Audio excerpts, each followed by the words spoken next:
HSP 79 VTR 322, air 45.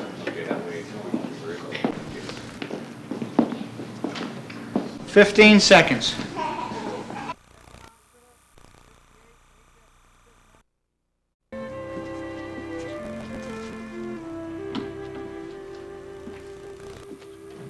Hi there. Okay. Gail, you scared me to death. Really? I really wouldn't have known that with that big smile on your face. Well, I can't stop smiling now that Laura's gonna be okay.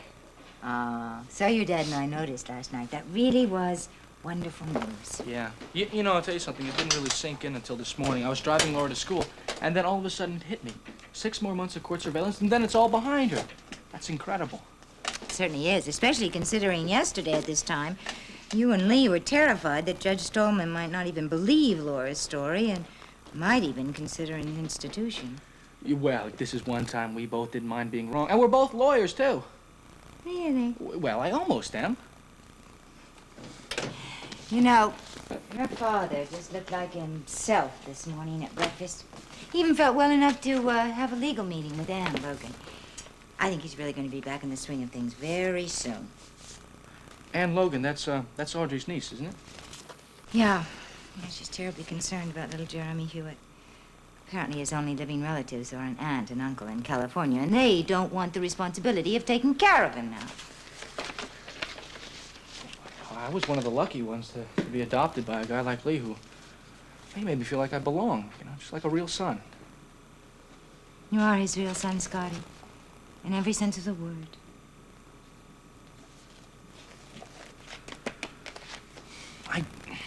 Gail, I just wish that he wasn't against the idea of Laura and me getting married. Scotty, he's not against that. Lee is just worried about you getting married now before you finish law school. Look, couldn't you talk to Laura? Try and persuade her to wait. No, Gail, I can't. Now, I promised her that things were going to work out, and we finally have got that meeting with her parents tonight, and I am going to ask for their permission so that we can get married this spring. Fine. What about the court's permission? Well, I've already checked that out with one of my law professors this morning. And? All he said was it's been done before. So if somebody got permission to get married while they were still under court surveillance, then Laura can do it. And I've already called her and I've told her that. I bet you did. Yeah, now the trick is making it happen because I promised her that I would. And if I go back on that promise, well, I'm afraid of what that could do to her.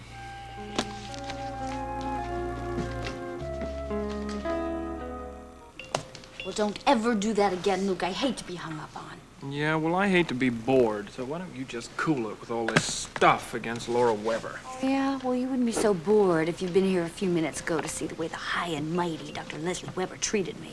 Oh, here we go, folks. Once again, the great feud, the Webers versus the Spencers. Exactly. She breezed by here and left a message with me like I was her personal servant or something. Bobby, you're a nurse. She's a doctor. She's got every right to ask you to do Yeah, well, she didn't ask. She demanded. And I'm so sick and tired of all those Webers looking down their nose at me. At us, just because we didn't grow up with all of the advantages that they had. Luke, I gotta go. Come by Jesse's later. Yeah, we'll see. Please? We'll see.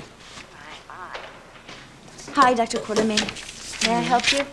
Yes, Bobby. Would you tell Laura Weber that I want to see her as soon as she comes in? I sure will. Lobby desk, Miss Spencer. Dr. Weber, hi. No, your brother isn't here. No, I don't know when he's going to be back. He ran out of here a few minutes ago. He didn't tell me where he was Bobby, going. is that Rick? Mm-hmm. Could I speak to him, please? Dr. Weber, hold on. Dr. Quartermain wants to talk to you. Rick, hi. I heard you're still looking for Jeff. Well, I saw him in the cafeteria. I gave him your message. And he had the strangest reaction. Rick, why don't I come to your office and explain it? Very little privacy down here.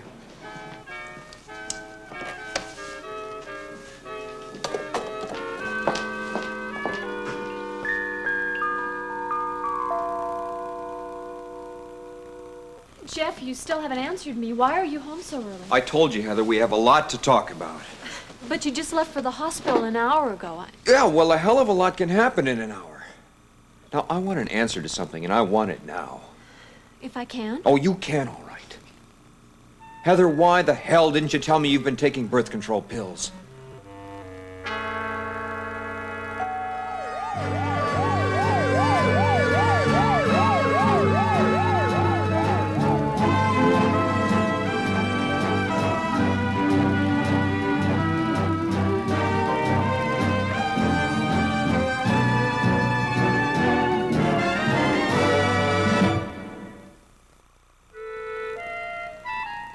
I'm waiting, Heather. Okay, if you don't want to tell me, I'll tell you. Gina Dante ran a series of tests on you, and the results showed that if you conceived another child, you'd be endangering your life. But she told you that before you left the hospital, Heather. You never said one word to me. Jeff, I wanted to tell you so many times. Yeah, well, why didn't you? I was afraid. Of what? Losing you. Oh, come on. You want a son more than anything in the world. And I thought if you knew I wouldn't be able to give you one, that you'd leave me. Oh, Heather, come on. You're not making any sense. Yes, I am. I promised you that I would give you another son to take Stephen Laur's place. Heather, don't you realize that no one can take Stephen Laur's place any more than anyone could take your place? Don't you know how much I love you? Yes. No, I don't think you do. Otherwise, you would have trusted me enough to come to me in the beginning and tell me the truth. I was going to tell you, Jeff. I was just waiting for the right time. The right time was the very moment Gina told you. Heather, I am your husband, not some stranger. That is not fair, Jeff. How was I supposed to tell you? Call you on the phone and tell you while you were locked up in quarantine? Or maybe I should have sent you a telegram in Hawaii. Heather, you should have made sure you saw me before you left the hospital. There was plenty of time. I couldn't tell you since the quarantine's been lifted because you've been in strange moods. Heather, I told you my strange mood had nothing to do with you or my love for you. But I couldn't know that. Yeah, but you knew it last night when I told you the whole story about Steve being my father, didn't you? And how could I blurt this out on top of all of that? How could you not? That's the point. I told you why I did. I was afraid of losing you.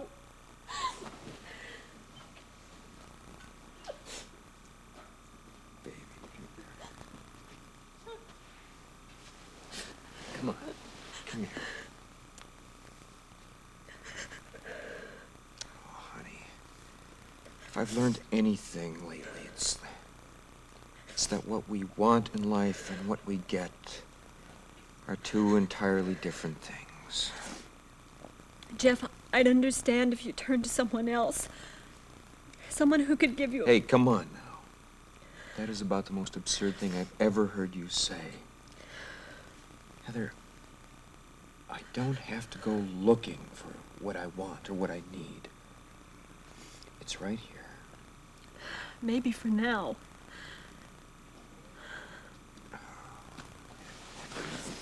Jeff, I am just trying to be unselfish.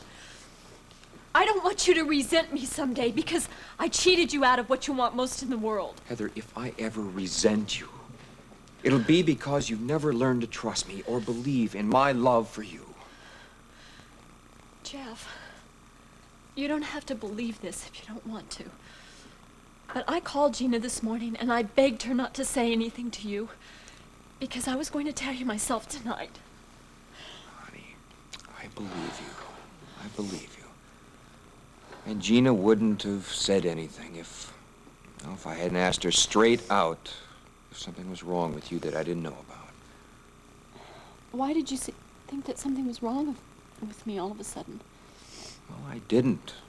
Until I saw Susan at Snyder's drugstore this morning before I hit the hospital. Susan, what does she have to do with any of this? Well, we were talking about you, and she was concerned about your health. Why would Susan be concerned about my health? Because she knew you were taking the pill, and she couldn't understand why.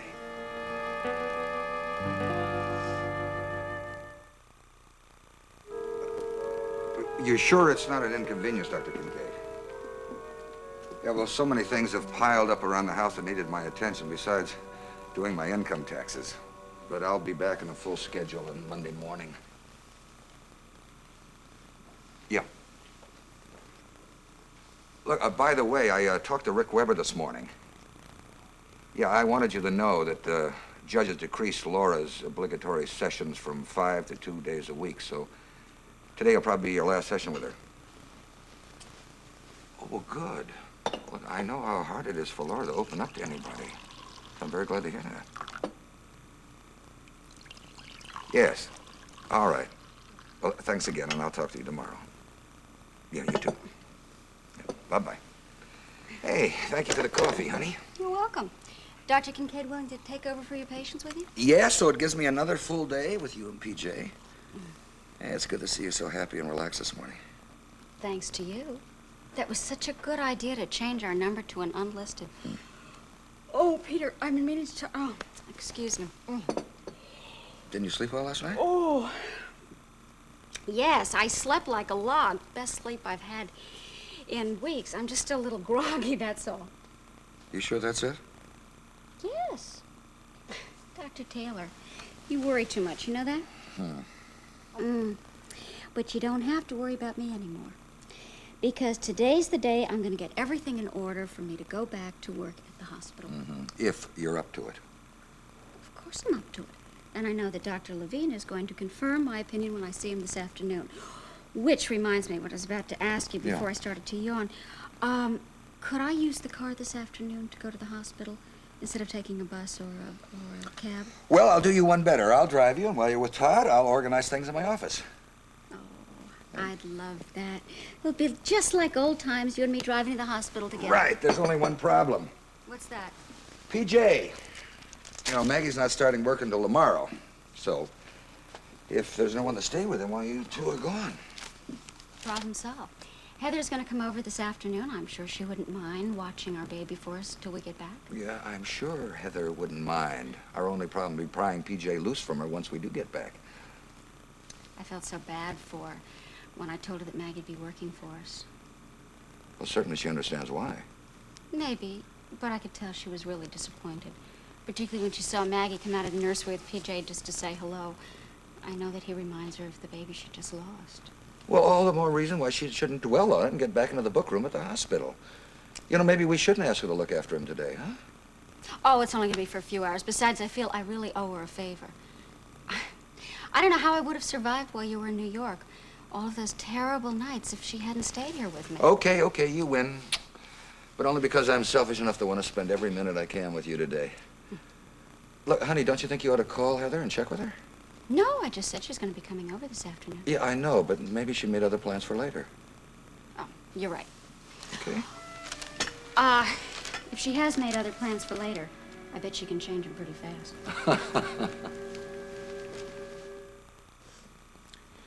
Heather, just promise me you'll never keep another secret from me.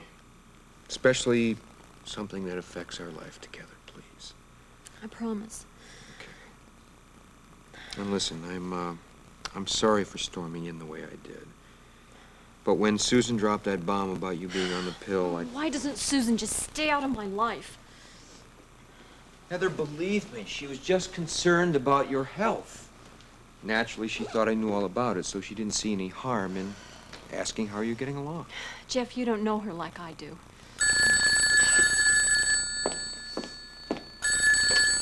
Hello? Heather? Diana. Hi, is everything okay? Oh, couldn't be better. Listen, I have a favor to ask you. Peter has very kindly agreed to drive me over to Dr. Levine's this afternoon for my appointment, and well, we don't have anyone to stay with PJ. Oh, I'd be happy to, Diana. Is Peter going to come right back? He's got a lot of paperwork that he has to take care of before he starts back to work next week. Oh, fine. Don't worry about a thing. I can stay with PJ as long as you like. Honey, I'm sorry. It's later than I thought. I gotta get back. Oh, Diana, just leave him for the hospital. I'll have him drop me off, okay? All right, see you in a minute. Bye. Jeff, you can drop me off at Diane and Peter's, can't you? Yeah, if you don't mind traveling at the speed of sound. I have a feeling I'm gonna be in a lot of trouble when I get back to the hospital for leaving and not telling anyone again. Oh, Jeff, don't be silly. Now your father is chief of staff. You don't have to worry about getting in trouble. You know, sometimes I wonder why I ever bother trying to explain anything to you. Listen, when you get to Diana's, would you call your mom and see if she's going to be there this afternoon? Well, sure, but why? Well, I want to square things up with Rick and Leslie on that money I borrowed. $5,000? Yeah, I want to get it back to him as soon as possible. But Jeff, what if Cal Jameson calls and then we don't have the money? We'll never find out about Stephen Morris. Heather, when and if Jameson calls, I'll get the money somewhere. But where, Jeff? We don't know anyone else Hey, who come on, has come on, that. come on. No arguments, huh? I don't want to be in debt to Rick. So you just give her a call and tell her I'll get there as soon as I can after work, all right?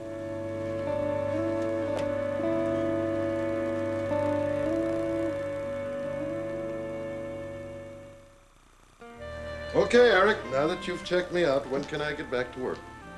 As soon as that last lab test comes back, first I want to lay down some conditions. You are not to spend more than 3 or 4 hours a day in your office until you get your full strength back. Of course, of course. Just remember that I'm a doctor, too, will you, Eric? You're not in charge of your own case. You'll have to leave the doctoring to the rest of it. All right, I'll do anything you say, as long as I can get out of here and back to my office. But you still haven't told me when.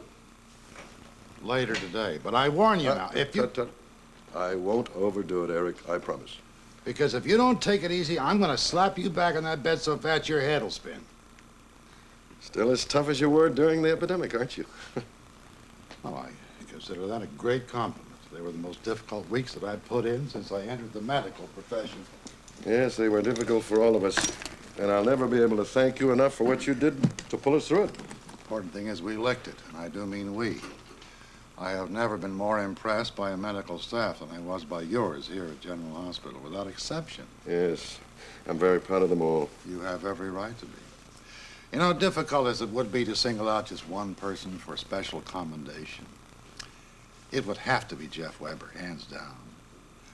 I never saw a doctor fight so hard to save a man's life as he fought to save yours. Would you please tell him that when you see him? Yes, yes, of course. And thank you for the good news, Eric. Quite all right, my pleasure. I'm quite sure that Audrey will be delighted to know you're being released. Yes, yes. If you don't mind, I'd like to tell her the good news myself. I'd place you on a restricted activity program, and I'd like her to keep an eye on you. You think she'll be in her office right now? No. She's on a short vacation with Tommy at the moment. She is? Oh, that's funny. I thought I saw a schedule of nursing school classes on that bulletin board down there earlier. Yes, but someone is filling in for her right now. She should be gone only a few more days. Oh, well then, when Audrey does get back and you feel up to socializing, Harriet and I would love it if you'd come by for dinner. Oh, we'd like that very much, Eric. I've never had the pleasure of meeting your wife, and I don't think Audrey has either. Oh, I'm quite sure Audrey and Harriet would get along real well and become fast friends. They already have one good thing in common. They're both happily married to doctors. You know, that's saying something in this day and age. Yes, certainly is. I'll be seeing you, and be sure to let me know the moment Audrey gets back so Harriet can phone and make a dinner. Fine. And thank you again.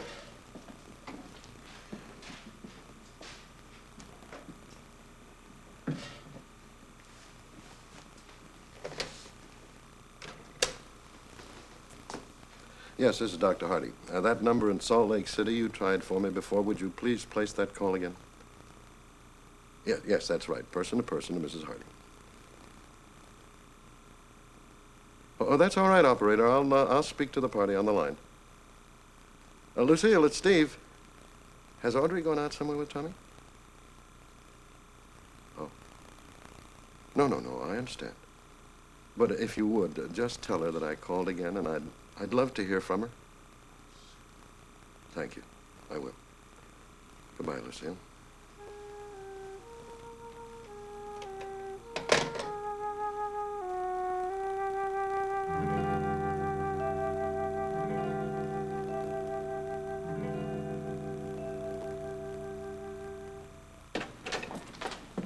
Good morning, Jeremy. Oh, good morning, Anne. I missed you when I woke up. Oh, I missed you, too. Did you have some breakfast? Well, sort of. What do you mean, sort of? I don't like eating alone. Where were you, anyway? I had an appointment with Lee Baldwin. He used to be your grandmother's lawyer. What about? You? Me? Mm-hmm. I have an idea, Jeremy, and I wanted to get his opinion. Well, if you tell me, then you can have my opinion, and then you'll have two opinions. Just like a person who is sick and he goes to do doctors. I'm sorry. Right now, it's got to be kept a secret, all right? Oh, just one clue, Anne, please.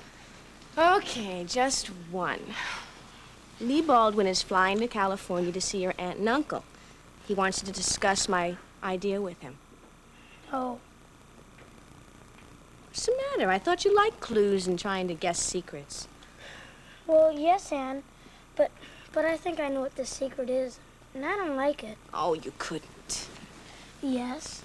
Mr. Baldwin is gonna have to go to fly to California because my aunt and uncle are my only living relatives, and I'm gonna have to live with them.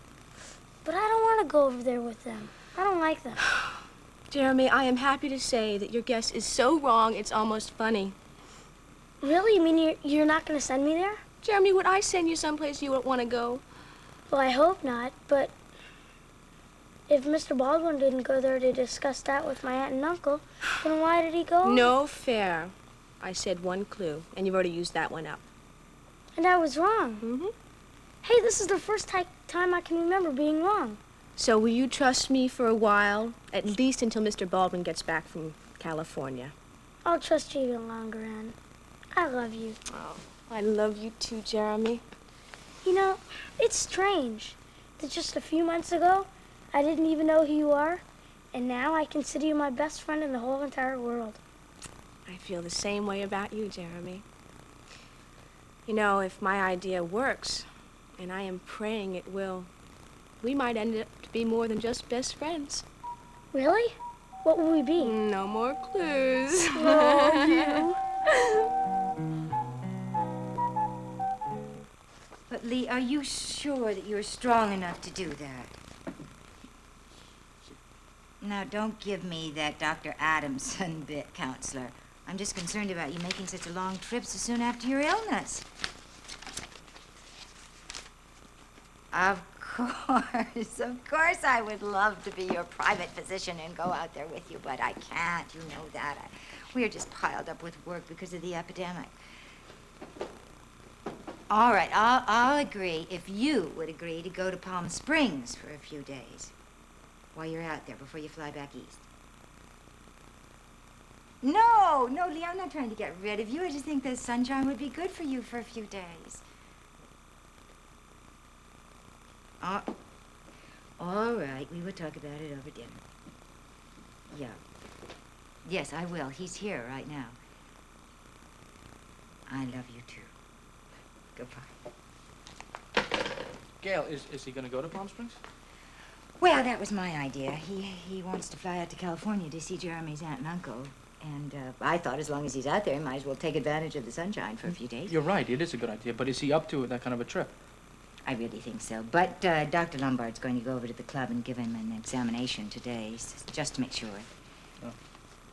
Well, I would like to, here it is. I would like to get over and see Lee before I have that talk with the Webbers. I hope he can find the time. Oh, I'm sure he can. He said he wanted you to come by and say goodbye to him before he goes. I just think that if I can get him on my side, I mean, I know that would really help my case with the Webbers. Scotty, you know, the last place in the world that I want to be is in the middle of an argument between you and your father, but... Well, if it wasn't for Laura trying to move the date ahead, wouldn't you consider waiting until you graduated from law school and got a job, as you originally planned? I don't know, Gail. Things happen sometimes, and it changes things. Like, what things happen, for instance? Laura is, well, she's having some heavy problems right now, and I think, and she thinks, that she would be much better off if she was out of that house. Scotty, wanting to get out of a house is no reason to get married. All right, Gail, listen, I'm going to tell you the truth. Her parents are really having some serious problems, and the tension is really getting to her. Scotty, all married people have problems. Look, as much as I love your father and want to marry him, I mean, I'd be a fool to think that somewhere down the line, some problems wouldn't creep into our marriage, too. I know that. I hope Laura does. And I hope you both realize something else before you get married. That there isn't a problem on earth that you can't solve if you truly love each other. Gail, let me ask you something. Sure. Oh, wait, you don't have to say yes to this if you want to answer it, okay? Okay. Okay, now, do you remember when the epidemic was over? I asked you what time Rick left the hospital, and you said as soon as the quarantine was lifted, which was before midnight. That's right. What time did Monica leave? Scotty, I'm going to take you up on that option and not answer that question. Look, I'll be down in the cafeteria, and then I'll be in the clinic if you need me for anything.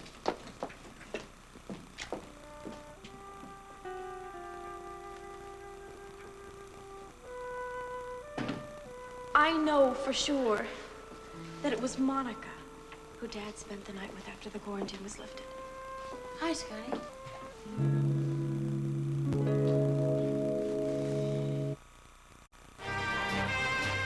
General Hospital will continue in a moment. You looking so glum for? I thought you'd be shouting out the good news about Laura all morning. Well, it was really touch and go there for a while, Monica. Yes, I know. I really felt so sorry for her. All that evidence against her. I mean, she was really outnumbered. The bartender, the man who tried to pick her up. Told you about those two guys. Rick? Why? I just thought that the Webbers wanted to keep all the details a secret. Well, Rick knows how fond I am of Laura. And Scotty, we work together every day. We talk about a lot of things. Sure. Scotty, is something wrong? Why? I don't know. I mean, all of a sudden I was getting the feeling that you feel kind of uncomfortable with me. Am I right? Monica, I'm busy. I'm really busy. Well, hey, I'm sorry. Look, I won't take up any more of your time. Look, if you're looking for Gail, she went down to the cafeteria. Okay, well, I'll catch up to her later. Oh, Scotty, I left a message for Laura to get in touch with me. I want to tell her personally just how thrilled I am with the way it's turned out. Yeah, well, she won't be in till later on. She's having class. She has her classes right now, and then she has an appointment with Dr. Kincaid over at Mercy. Are you going to pick her up? I'll tell her that you want to talk to her. Okay, good. I'd rather she got the message from you. You see, Bobby Spencer was on duty when I gave the original message, and I know how Laura feels about talking to her. Yeah, well, Bobby Spencer is not one of her favorite people right now. Yes, but the important thing is that you two survived in spite of what Bobby tried to do to break you up. Right.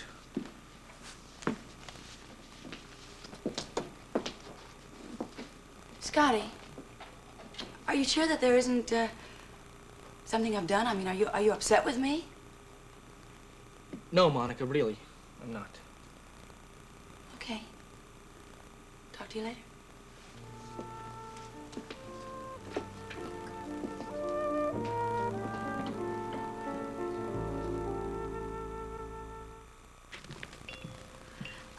Dr. Hardy, everybody in the hospital is talking about you being released sometime today. I'm so happy for you.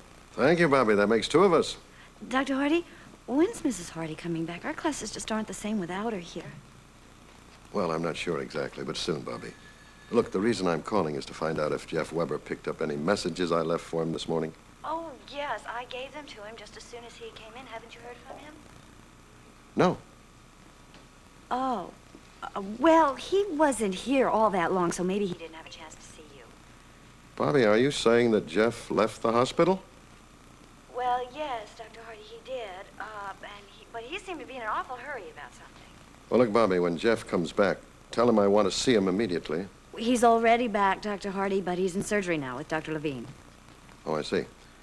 Do you happen to know if he had permission to leave the hospital this morning? Well, I doubt it because Dr. Rick Weber called here looking for him, and he sounded awfully surprised when I told him that Jeff wasn't here. Uh-huh. Well, look, would you tell Rick I must talk to him the minute he's free? I sure will, Dr. Hardy, right away.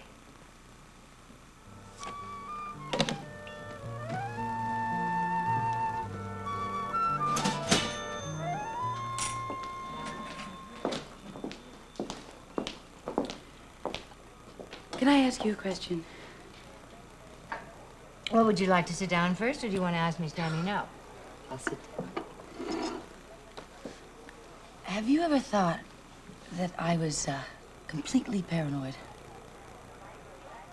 Where did a question like that come from? Well, I just talked to Scotty, and I just got the feeling that he couldn't wait for me to leave.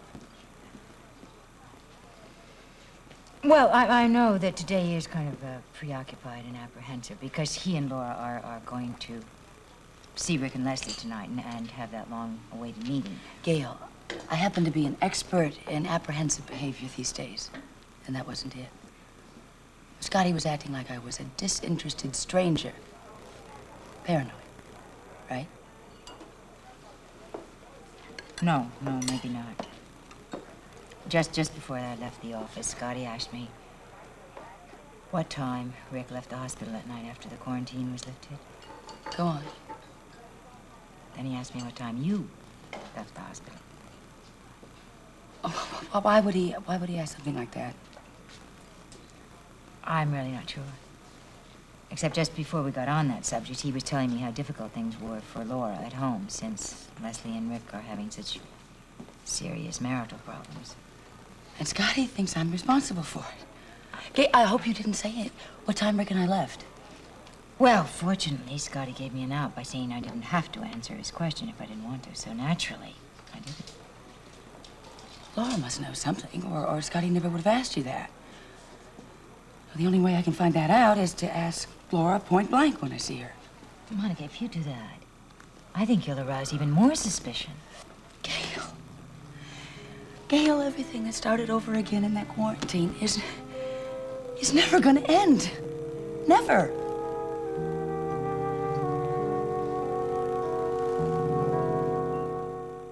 Nice surprise, isn't it, Mom? Well, but I still can't believe that our Susan would just tell Jeff about you taking the birth control pills out of the blue like that. Oh, she'd tell Jeff anything to make trouble between us. You and your big mouth. What did I do? Well, it had to be you that told Susan I was on the pill. For your information, young lady, I didn't tell Susan or anybody else about that. Well, I swear I'm going to get her for this if it's the last thing I... Heather, will you just stop going on about Susan like this and just get down on your knees and thank the Lord that Jeff forgave you when you finally admitted the truth to him? I would if I thought that was the worst of it. Why? I mean, what else has happened? Cal Jameson called back just before Jeff stormed in. Did you tell him that you'd given the $5,000 to tell you about Stephen Lawrence? Yes, of course. I even have the address where I'm supposed to send it. So send it, Heather. I mean, I've still got it in the cookie jar at home. Not for long. Jeff is driving up to Glenville to get it so he can pay Rick back. Mom, what am I going to do? Oh, Diana. PJ looks adorable in that outfit. I don't believe you. Here I am trying to save your marriage, and all Listen, you Mom, can I'll do... text you later. Bye. How's your mom? Oh, she's fine. She sends her best. Here, I'll take him while you finish getting ready. Oh, thanks. I don't want to keep Dr. Levine waiting, or Peter for that matter. Are you going to be gone long? Not very. Why, do you have someplace to go? No, I just thought after your appointment you'd want to check on your work schedule for next week. Oh, Jessie's going to call about my shifts as soon as she gets back from her vacation. I'm going to go get dressed.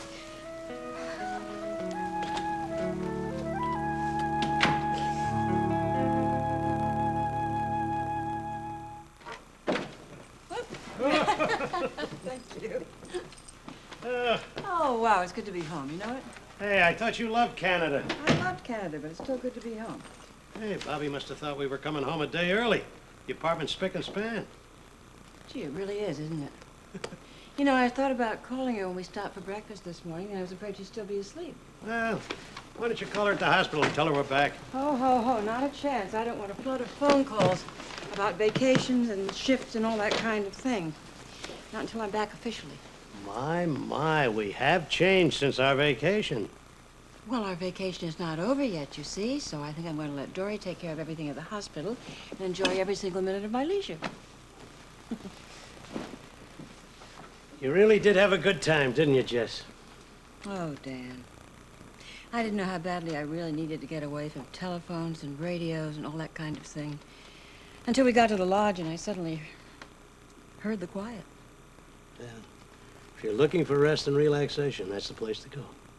And salmon. You didn't forget the salmon. How could I? It took me a week to catch one. Speaking of which, I better put my prize in the freezer before it spoils. Dan, listen, do you think we could have it one day early and we could share it with Bobby? Whatever you say, my lady. Excuse me. Sure.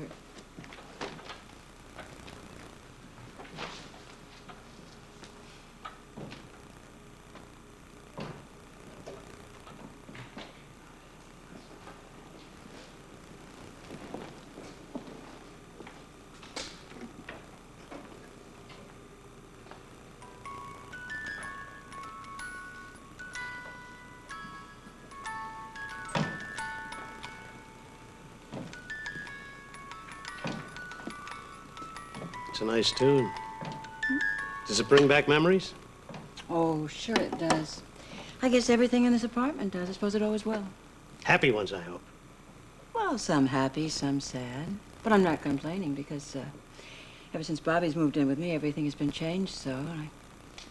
I don't think of the sad moments anymore, or the lonely ones. I don't want you to be lonely again, ever. I won't be. Well, you could be if you're counting on Bobby to keep you company. She's going to meet a nice young man one of these days and get married. Yeah, well, I tell you how I figure about that. You see, I figure I lived alone for so long that if I had to, I could live alone again. Well, that's the point, Jessie. You won't have to again, ever, if you marry me. Please be patient, Dan. I don't know yet. Jess, I'm the most patient man you'll ever meet. I'm awfully glad. And I'm warning you, I'm also the most persistent.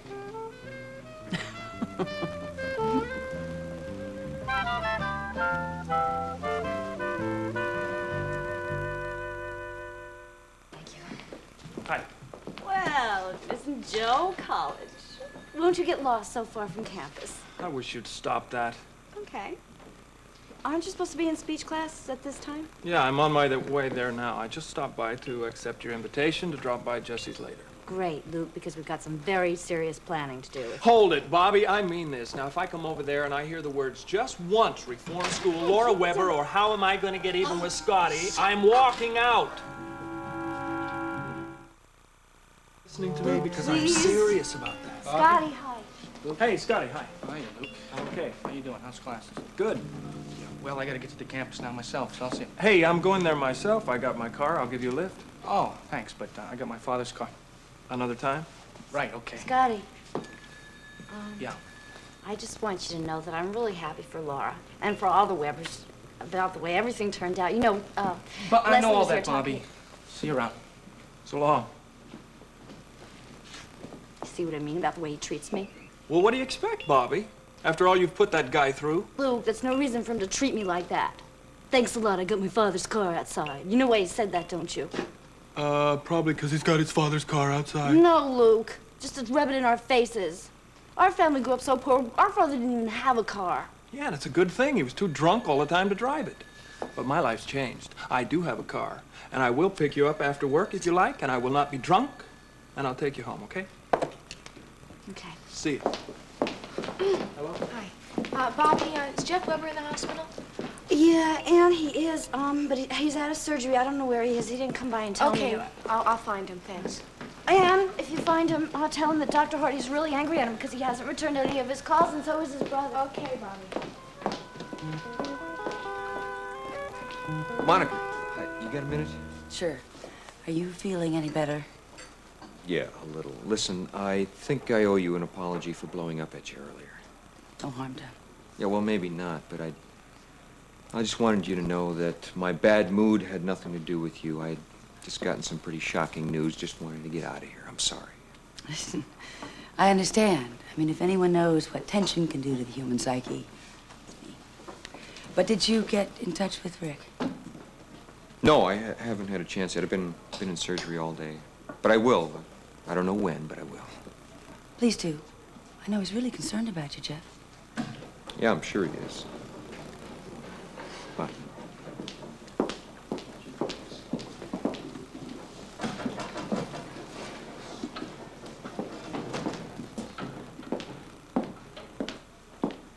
Jeff.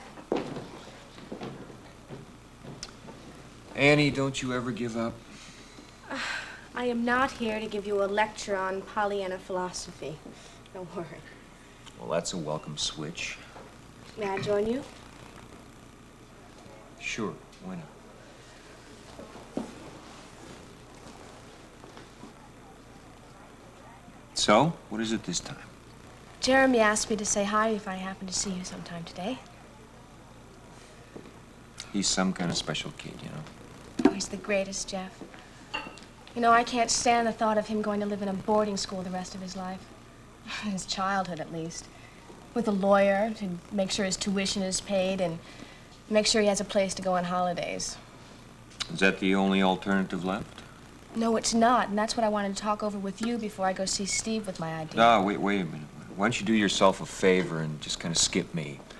I'm having a hard enough time taking care of my own life, let alone getting involved in the fate of a 10-year-old kid.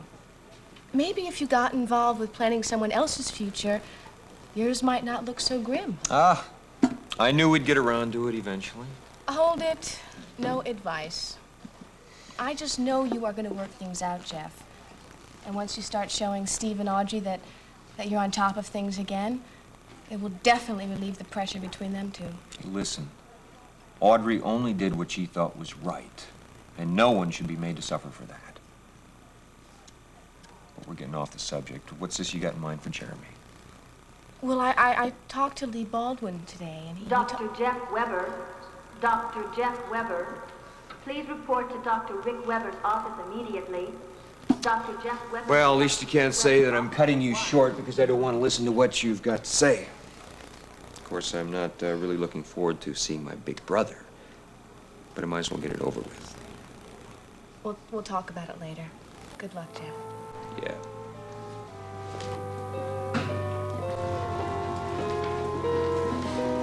Look, Larry Joe, all you have to do is wait a few minutes and then call me back at this number. Look, I can't explain it now. You're the one who is always telling me that you want to do me a big favor. Well, all right, just wait a few minutes and then call me back. Bye. Heather, you have come to the rescue again. I don't know how Diana and I are ever going to be able to repay you. Oh, don't even think about it, Peter. The important thing is you're able to drive Diana to her appointment today. Can you believe it? I finally found this. PJ's little blue suit. Diana, we searched all over the house for that. I found it in my clothes closet. It was just all crumpled up on the floor way in the back. You mean the closet in the bedroom? How did it get in there? I don't know. I must have put it there. I'm the only one that ever goes into that closet. Well, I'm glad it turned up. I know how badly you felt when you thought it was lost. I almost wish I had lost it. I can't imagine why I would just toss it at the bottom of my closet. I don't remember doing it. Oh, I'll get it. Hello? Who is this? Who is this? Who was it, Heather? What happened? I don't know. I said hello, but they didn't say anything. Did they just hang up? No, whoever it was didn't say anything. I just heard this heavy breathing on the other end of the line. It's the same man, Peter. It has to be. Honey, how could it be? Now, we had our number changed to an unlisted one, remember? It doesn't matter. He got the number somehow. Peter, what are we gonna do? He's never gonna leave us alone. Never. Hey, come on.